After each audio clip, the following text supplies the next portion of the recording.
Yes, and start. I am truly delighted to be here at this very special occasion.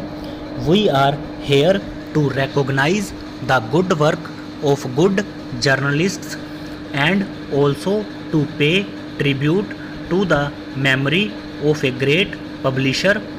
I was unable to join the Indian Express family at the Ramnath Goenka centenary celebrations in 2004. I therefore take this opportunity to pay tribute to Ramnathji's memory. He built this great institution of the Indian Express with passion and dedication. As my friend has written in his biography of Ramnathji, he was a man of many parts, a freedom fighter, a Gandhian worker, a politician, a merchant, a real estate developer and industrialist, a newspaper magnate, and above all, a patriotic Indian. Few publishers have defended the freedom of the press with as much passion and conviction as he did. Therefore, I am personally very pleased that the Express Group has instituted these awards for excellence in journalism in Ramnathji's memory. It is a fitting tribute to a man who greatly valued professional excellence in journalism. Sometime back, speaking at the Chandigarh Press Club, I had expressed my concerns about the rapid quantitative growth of our media outpacing qualitative development. The pressures of competition have hobbled professionalism and encouraged some unhealthy trends. I was heartened, however, by the reaction of many media professionals to my observations. I was happy to see many turn their torch inward and introspect. The Editors Guild of India responded in a most professional manner. I hope the debate within media about trends in media has helped strengthen the hands of journalists who are proud of their professionalism. I am sure the Ramnath Goenka Awards will further encourage the growth of a professional approach to journalism. India is fortunate to have a free and vibrant media. We must defend its freedom and foster its vibrancy. As I have said before, freedom of press is more than just the freedom of publishers and editors. It is the freedom of society to have its voice heard. The exercise of this freedom does require, as your motto proclaims, a journalism of courage. However, it also requires a journalism of honesty and integrity, a journalism of toil and hard work. I also believe that a journalism of courage is not just about giving voice to those who are willing to shout, but it is about giving voice to the voiceless and to those who choose to be silent.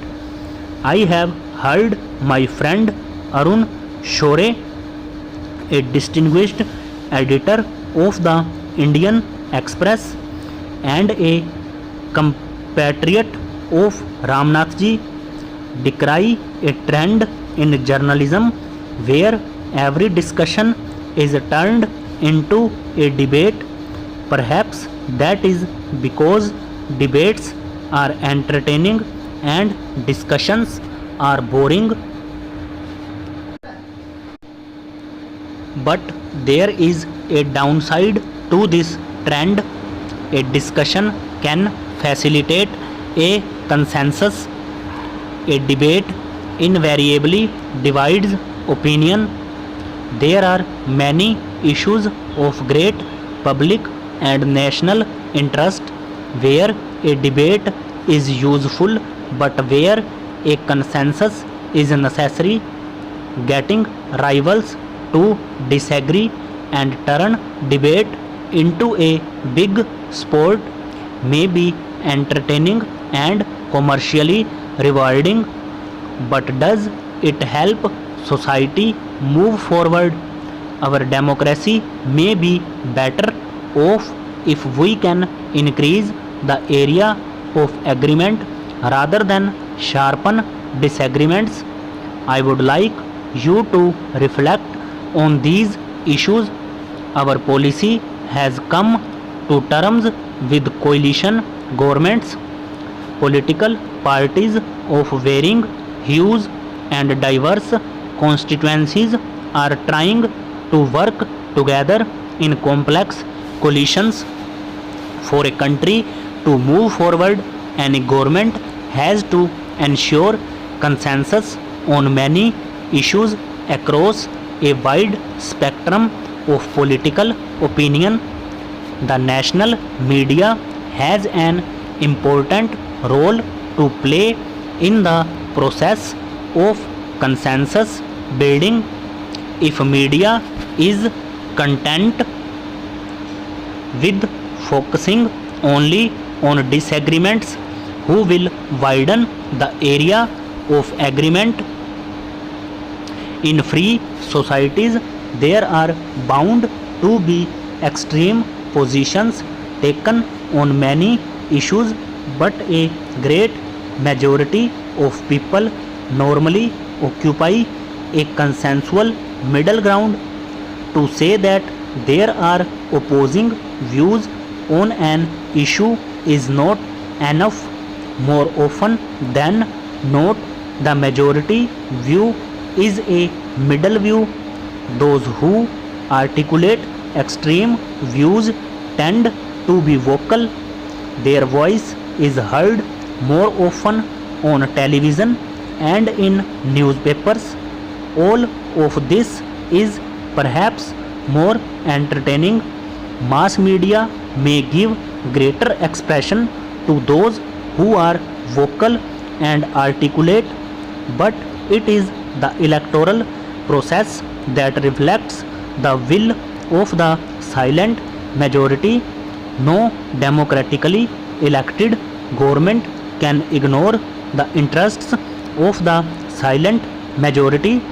We often say that we are a plural society and that our nationhood is a celebration of unity in diversity, but we do not always remember that this unity has been made possible by our ability to arrive at a consensual common ground on most policy issues.